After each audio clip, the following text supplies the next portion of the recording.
আমি সেই সম্রাট যাকে ধরার জন্য আপনার ছেলে এই গ্রামে এসছে। আপনার ছেলে কোথায়?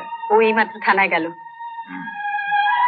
শুনুন, আপনার ছেলে আমার মাকে বলে গেছে যে আমি যদি আমার মঙ্গল চাই তাহলে রোজ যেন একবার করে থানায় গিয়ে হাজিরা খাতে আমার সই করে আসে। আমিও তার মাকে মানে আপনাকে বলে যাচ্ছি যে আপনার ছেলেকে বলে দেবেন ওই হাজিরা খাতায় সই করার অভ্যেসটা আমার ছেলেবেলা থেকেই নেই। কি বুঝলেন? আমাকে বাঁচাতে না, কিন্তু ওর চাকরি বাঁচানোর জন্য যদি আমার সইটা ওর নেহাত প্রয়োজন হয়, ওকে বলে দেবেন ওই থানায় যাওয়ার পথে